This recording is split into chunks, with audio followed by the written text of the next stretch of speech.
They're all pretty clown. They're all pretty clown vibes. It's really hard to say who's the most. Hello, clowns. I'm Ami. I'm Yu Chen, and we're the hosts of Clown Vibes Podcast. We're two best friends who get together to laugh and discuss a variety of topics. From all things pop culture to navigating through adulthood as Asian Americans, and more with our own clown spin, of course. We're so glad to have you here to clown around with us, and we hope you enjoy the episode. Hi, clowns. Welcome to another episode of Clown Vibes. It's a big moment for us because we have once again spent more money on this podcast than we've earned, which is zero. You know what? We're investing in our future, and it's a big day, exciting time. Exactly. So you may have noticed that the quality of our audio has once again improved. Hopefully, you can tell. Hopefully. We can tell. We've been alarmed by the quality improvement that we've seen. But this is all for our listeners who apparently cannot tell the difference between our two voices. Yesterday, my little cousin was listening to the podcast, I guess in the car on their road trip, and he asked my aunt, is Ami just talking to herself? And I think that that's the funniest thing because, yeah. But I'm like, yeah, dude, I recorded a 40-minute episode talking to myself. I was just thinking that because we're on this platform now and we have to maximize our money spent on this. If there are any weeks that you can't record, I'm just well, I guess I have to record a solo episode by myself. So I got to practice talking to myself. You can do both sides of the conversation. No one would even know. Yeah. I'll do my best Ami impression. I'll have to practice your laugh because I think you have a very iconic laugh to the show. Thank you. How has your week been? What have you been up to? So this past week, I've been at Salt Lake City. I love Salt Lake City. I love the Mormons. Was this your first time? Yeah, it was my first time. And I was there for a work trip. It was a really nice work trip because we haven't seen each other. I mean, this is the new company that I joined. They haven't seen each other since COVID, and it was really nice to get together. But I wasn't mentally prepared to go out every night. Obviously, that's optional, but I wanted to stay true to making an effort to hang out with everyone. And so I forced myself to go out every night. It was super fun, but I just don't have that energy in me anymore. But for the last night, we went to this gay karaoke bar, and I love karaoke bars. I also love gay bars. So this is the best of both worlds. And one of my coworkers who's leaving wanted to sing Sweet Caroline, which that was our go-to karaoke song in study abroad too. So that was just it threw me back to those days. But as we were singing Sweet Caroline, you know how that part that goes, ba, ba, ba. Yeah. Okay. Well, the DJ that was there was you guys are at a gay karaoke bar. You can't say ba, ba, ba. You have to say suck my balls. And so as we were singing, everyone, it was 40 people from our company were there. And as we were singing, I had the mic. And we were just okay, I guess we're saying suck my balls. And our CEO was just recording us, and I looked at her, and she was just I don't know, just go with it. And so it's just corporate culture, but startup culture. We're a tech startup. Yeah, that's what I was gonna say. Corporate culture and startup culture is really different. Startup culture is whatever, do whatever the fuck you want. Who cares? Imagine doing that at a Big Four conference. Never. I would die before I did it. But everyone was just okay, I guess we're saying suck my balls. Just going with it. Love that. Yeah, I'm hopefully that video just never sees the light of day because I want to keep my job. Yeah, that would be nice. Yeah, after my offsite, I think I slept so much that weekend because I was also so tired from just being out and about all day, every day. And I feel when you meet people for the first time, you have to be on your best behavior. I was really trying to push some social boundary buttons, and I was really trying to suss out who I can be my truest self with.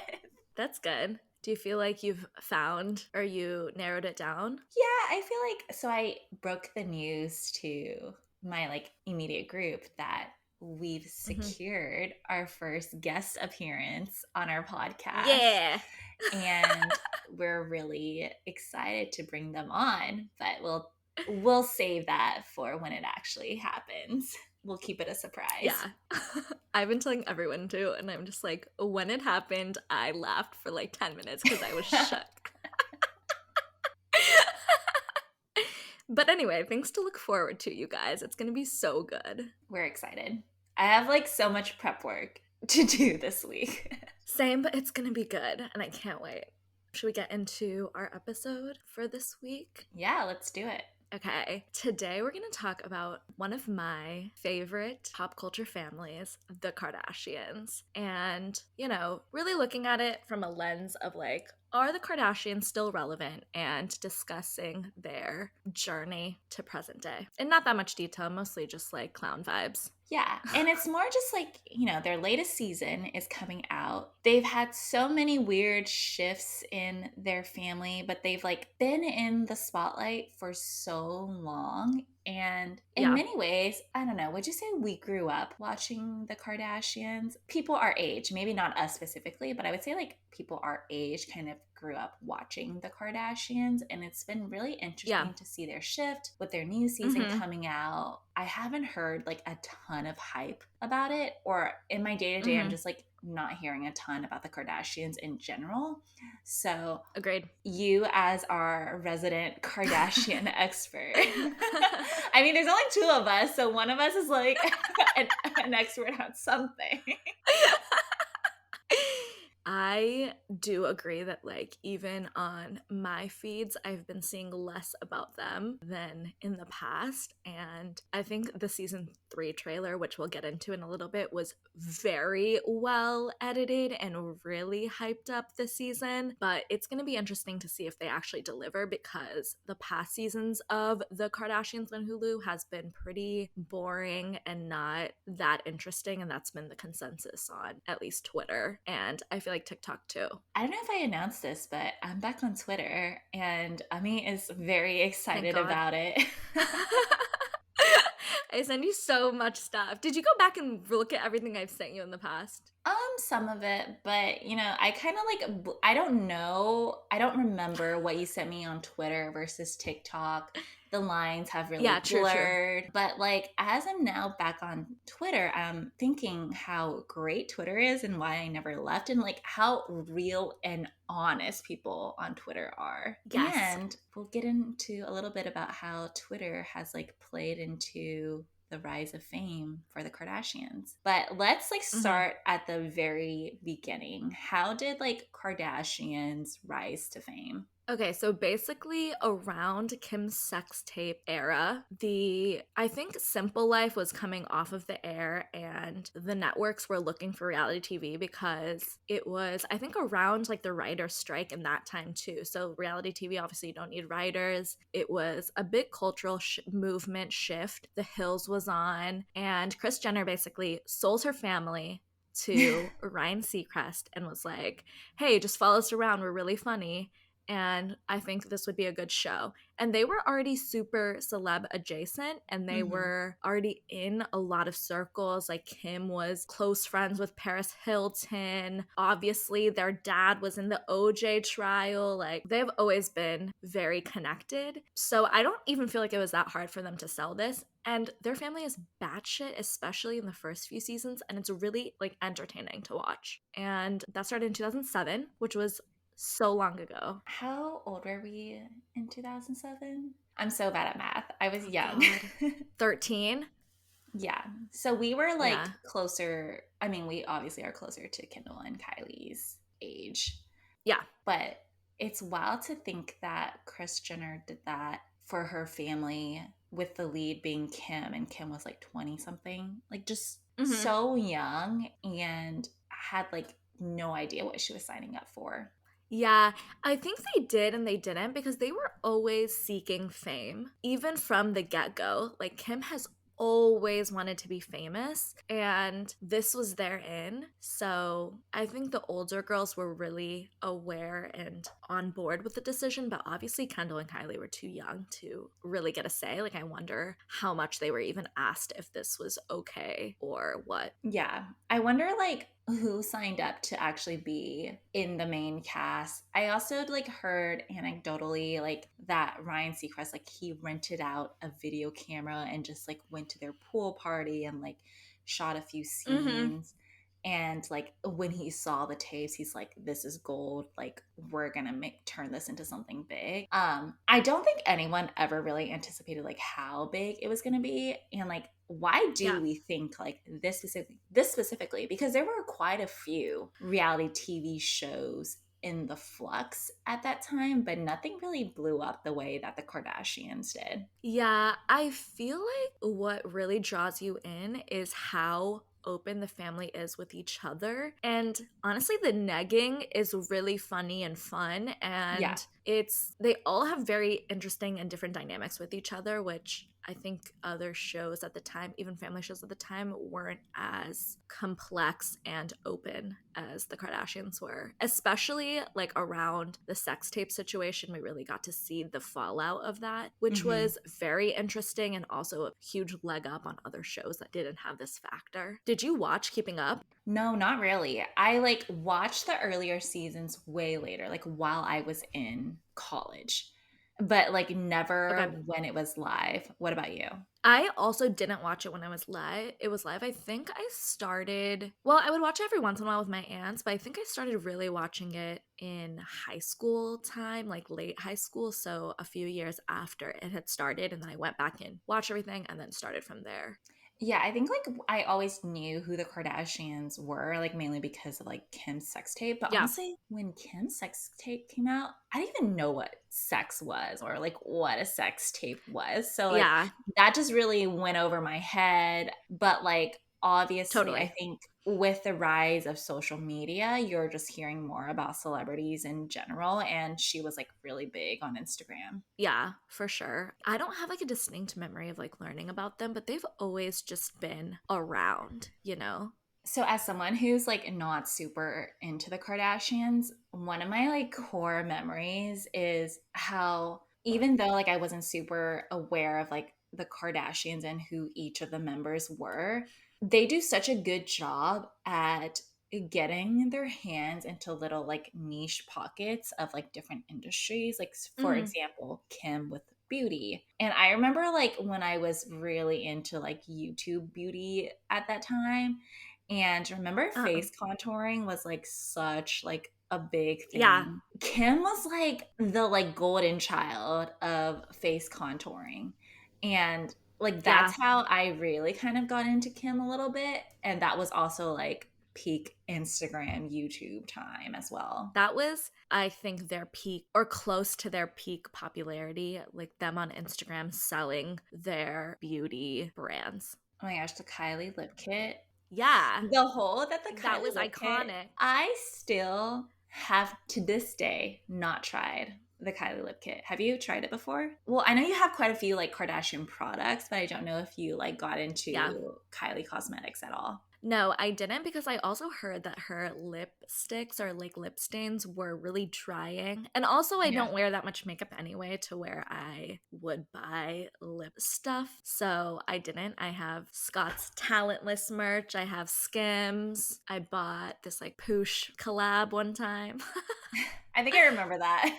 It was an accident. I mean, it was like when Apple Pay was just starting, and not just starting, but like newer, and it was so easy to buy stuff. I basically accidentally bought it, and I was like, well, that's fine. In your opinion, when was like Kardashian's peak relevancy? I think it was when Kim was with Kanye, like towards the beginning, before they had turned into this like entity together. Like during the beginning few years of their relationship, I think was the peak. I think that was the most interesting time of the show. Actually, I think the beginning of the show is really interesting, but that's when they became more mainstream, right? Like accepted by more A-list celebs is when Kanye basically accepted them. Yeah, I think they went from celebrity adjacent to like actually being in like Mhm. the circle of trust with celebrities. At the same time, like, of course, Yeah. we discussed this in our Kylie, Haley, or what was it? Our Haley and Selena Yeah. episode. But because Kanye was feuding with Taylor at the same time too, like they just were literally like skyrocketed into like the center of so much Mhm. drama at the time that was unfolding on a Twitter where there was like no filter at all, and B, Yeah. Instagram, where like that was also peak aesthetic Instagram era where like all you needed to do was post really pretty photos, which is like what Kim was known for.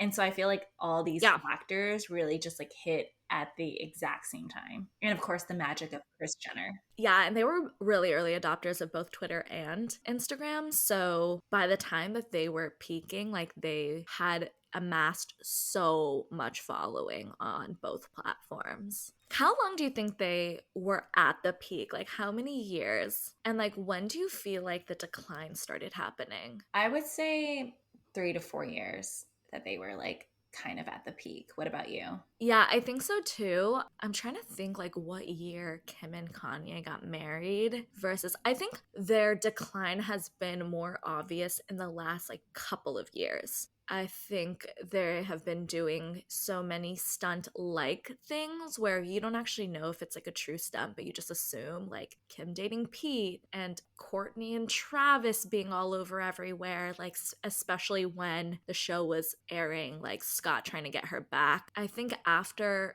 that, they have not. I don't know. I think in the past few years, they've been trying really hard to hold on to it, but they don't seem as relevant. So the rise of the Kardashians, and like everyone loves to hate them. It's like you're either on you either love them or you hate them, but like their whole thing is that people who hated them didn't think they had talent. Like people were just like, why are they famous? Mm-hmm.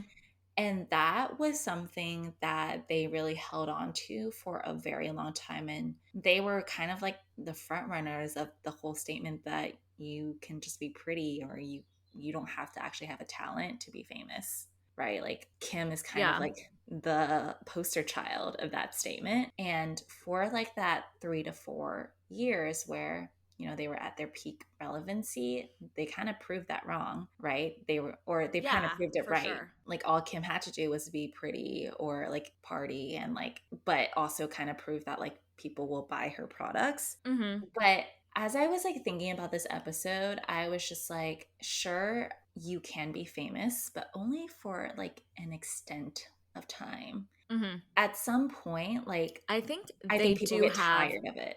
Do they have talent though? it is a talent to continuously stay relevant for so many years. While they are not at peak relevancy anymore, they're still relevant and they still do things that people talk about all the time. And being famous basically from what, like, let's be generous and say maybe 2010 to now 13 years, that's a lot. And they do have a very business mindset of everything. Like they have amassed so much money, they have so many brands between all of them. Like that stuff is not just falling in their lap just because they were on a TV show, like living their lives. I'm wondering if though, like all the businesses, which it has been like a huge shift in their family, has actually Mm-hmm. drove their family apart a little bit and kind of contributed to the Yeah. downfall of the Kardashians. It's almost like in business where you say like the business isn't focused, like we have our hands in like too many pockets.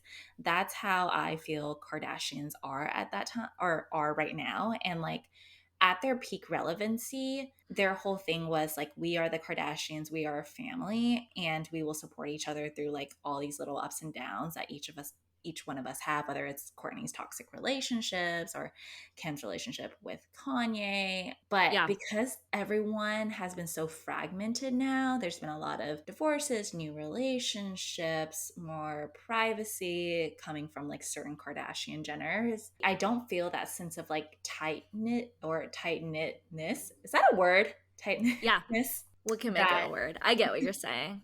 that like they became known for. Yeah, agreed. I think, some are more famous than others, which leads to like jealousy, even though it's in your family. They're more focused on different things.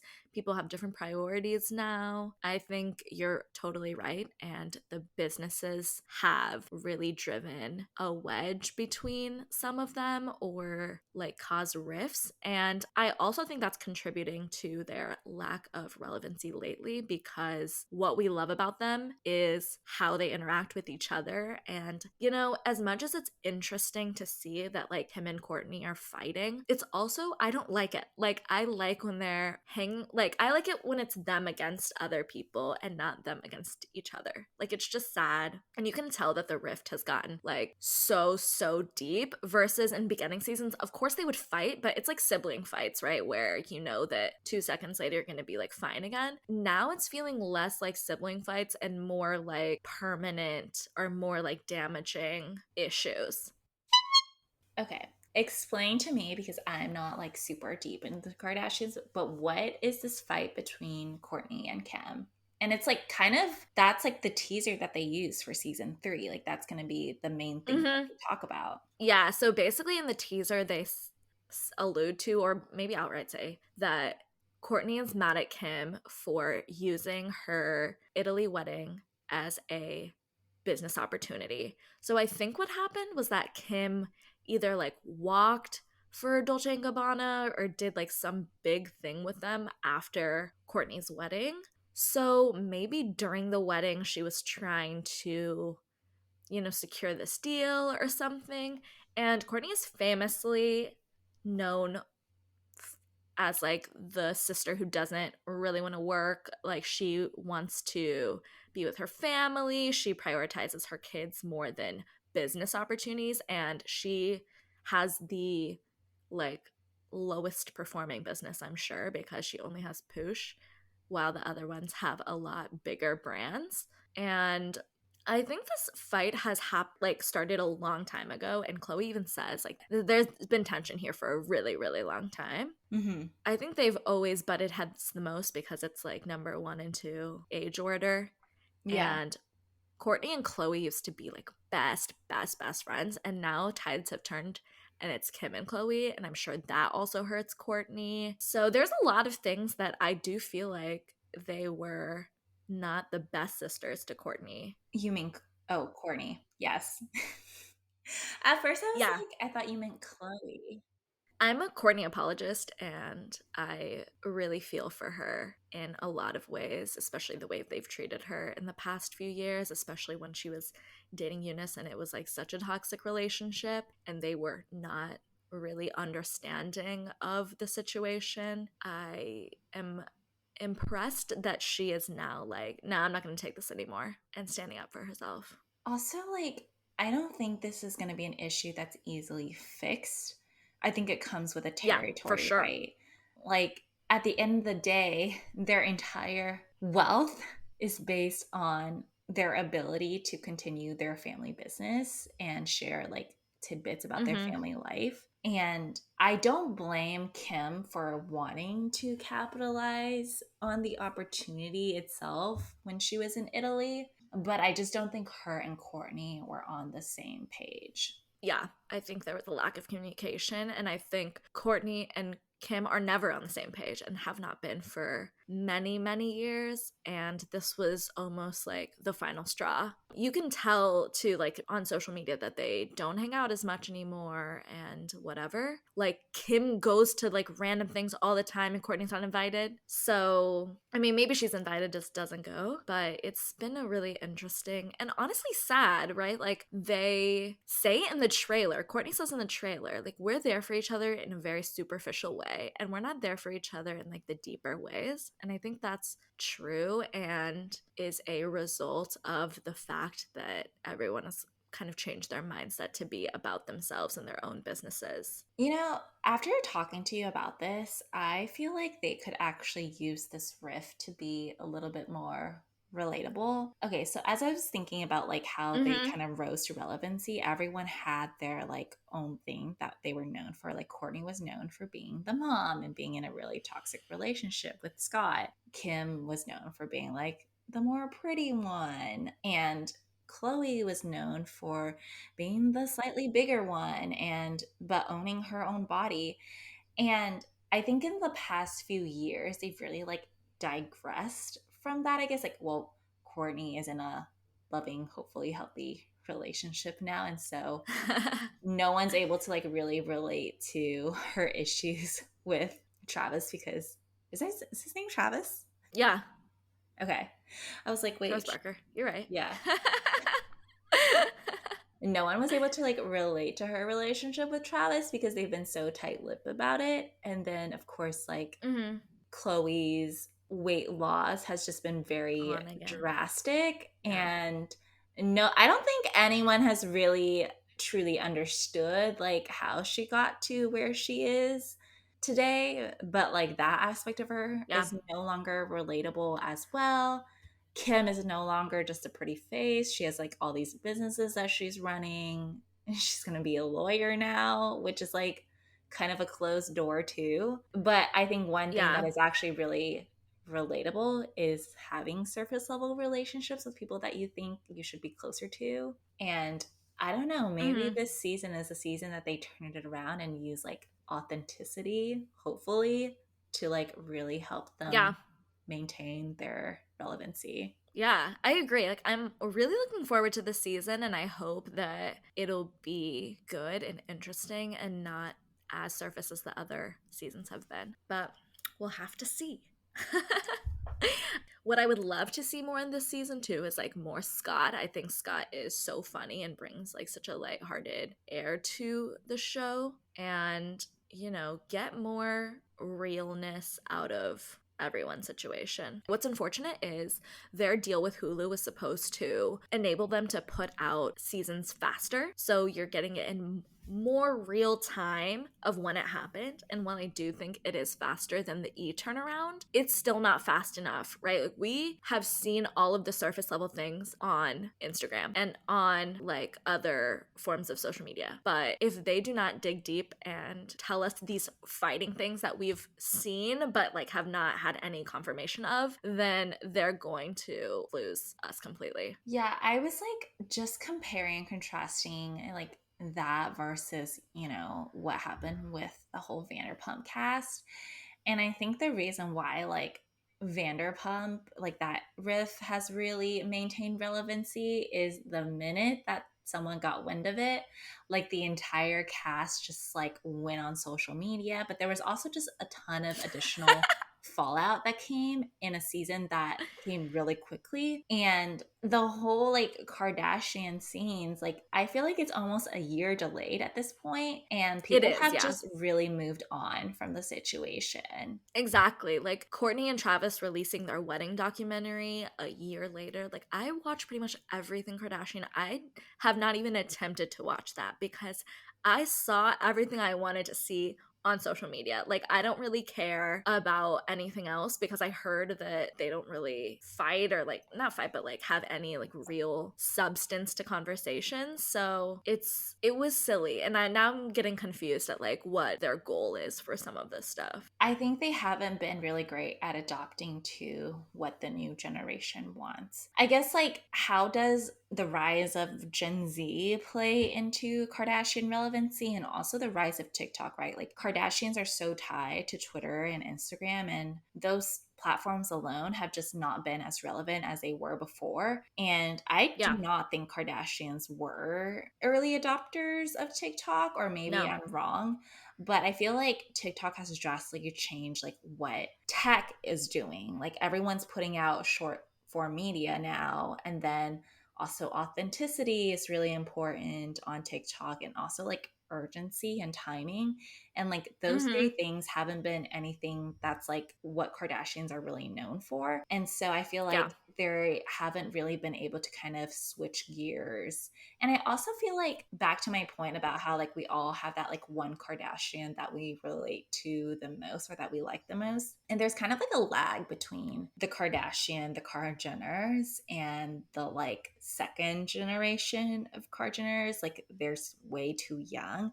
And so there's no Yeah. like Gen Z Kar Jenner except for maybe Courtney's kids, but they're still a bit too young, I think, for that, They're right? too young. Yeah. And so there's no one to like really spearhead the like Kar Jenner for the Gen Z audience group. For sure. And they are not really on TikTok. Like every once in a while they make like a TikTok trend video. It's really like North and Penelope who are making TikToks. And while obviously we love them, they're not talking about like what's going on in Mm-mm. the family, right? They're just making like funny videos. So we're missing that like quick update situation that they have not done in a while, also because they never post things like that on Instagram either anymore. And they could have made that switch on Insta itself, but they have not, and all they post about is their businesses these days. And then bikini pics or like cool pictures every once in a while. But most of the time, if you look at Kim's story, it's some Skims post that she just reposted. So lately, I feel like the only news that I've heard about the Kardashians are related to some of the newish relationships. I don't know. Are they even relationships? Okay, I think this is the most interesting thing lately is that every time they get into a new relationship, we all immediately assume it's PR. But then, like, weeks later, or like it trickles in later on Deuxmoi or something that's like, no, it's real. I saw something the other day that said Kylie and Timothy are like a true couple and this is not for PR. What does it mean to be a true couple? I have no idea. Like, what do they talk about? Yeah, I don't know, but it's been very interesting to find these random things out and be like, wait, what? It's always a guessing game, which I feel like the guessing game keeps them relevant, and that's how they're trying to hold on to their relevancy. Okay, but for PR relationships, obviously we want to do an entire episode on PR relationships, but the whole point of PR relationships is like both sides have to benefit from the fake relationship. Do we think, like, example, the Kylie and Timothy relationship? Who is helping who the most? I don't think both are helping each other's Yeah, like career. So it must not be a PR relationship. Nothing is beneficial in this case. agreed. I don't really think it's a PR relationship because it's so odd and it just doesn't like how it's only helping Kylie like stay in the media, but Kylie doesn't even like that or want that, and she's doing fine without that situation. She always has. So I do think it's real. Kendall and Bad Bunny, they actually went to a basketball game, I think last night or the night before. And there are so many pictures of Kendall like leaning to the other person and like not leaning towards Bad Bunny. Oh, And interesting. it's just silly things like that that I'm like, what are you guys doing? I don't think Bad Bunny needs PR. I don't know. Isn't he on No. tour right now? Like, he's super relevant right now. And I don't think like Kendall's fans are adding anything for Bad Bunny. Like he's not getting a bunch of fans from Kendall. So I also don't think that's PR. Also because Kendall and Kylie care the least about PR, externally at least. Like, see, that's their personality and vibe. So I think those are actually real. And if you compare that to Kim's relationship with Pete, you can really tell like the difference in how the younger Jenners handle their relationships and how the older sisters handle theirs. Yeah, but I wonder if it's because Kendall and Kylie have grown up with, they have more of a runway with fame. Whereas I think with like Chloe, Courtney, and Kim, with the help of Chris, they were really trying to figure it out as they go. But I really think Chris had a lot more time to strategize for Kylie and Kendall than their older sisters. That is true. Like, we never know what's going on in the background. But if these are PR relationships, I am so intrigued as to like what it's going to bring. One interesting thing is they always release things like this, like they're dating someone new or whatever, when they're trying to cover up something else that's coming out. And we have Oh. yet to see that ball drop this time. So I think that will be the indicator of how real this is if Mhm. something really crazy drops soon. All right. If you were on their PR team, what is one thing that you would do to ensure the Kardashians stay relevant? Oh my God. I would have them do more like vlogging. Vlogging. Ooh, what if they have a YouTube channel?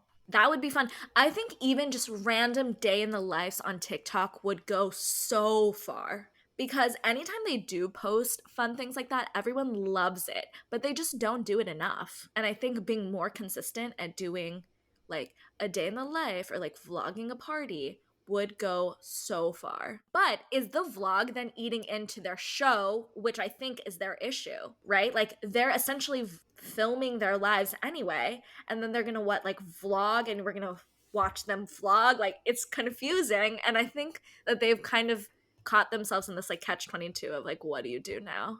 I think they need to get rid of the show. Like the format of the reality TV show, I feel like is no longer supporting their needs. And I almost feel like they Mm-hmm. need to pull a Caroline Calloway or what Selena Gomez did and like go dark for a few years. Like, remember when Kylie was pregnant and no one knew? And when she announced it, Yeah, that was like the biggest news ever. Like, I think they've been giving too much, but not in the right amount or not in the right way. And they need to do like a complete reset, go dark, and come back with like a completely new business tactic. that's actually a really good point, but I don't know that their side businesses could last if they went dark. Really? I mean, I think Skims and Good American could. I don't think Poosh could. I don't think Poosh would make it at all. Kendall's tequila brand, maybe. But I think that's not how Courtney is like feeding her family. Like Poosh is not how she's feeding her. And now she has Travis. True. Okay, fine. But I think only their big brands would last. They would have to like really give up all the like random side things that they do. I really think only Skims and Good American will make it through. What about Kylie Cosmetics? Kylie Cosmetics, is that even still around? I feel like that's already dead. Yeah, but they're a part of Coty now, so I feel like Oh, true, they true. would like still get money from that. Yeah. I guess it's fine also because they've amassed so much money already. They What could is their easily go off the grid runway? for 3 years. Yeah.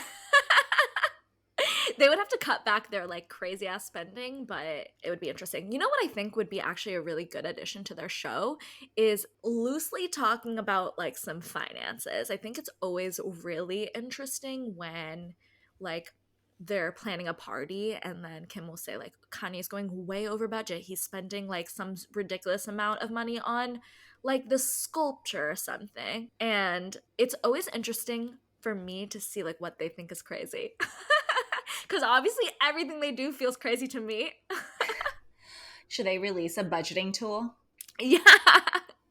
That would be so funny. This is why I feel like vlogging would be like such a good move for them. I would watch everything all the time. You know how The Hills has like a rewatch podcast? I would definitely like listen to Kim and Courtney. Maybe that's a way that they can rekindle their relationship, but 100%.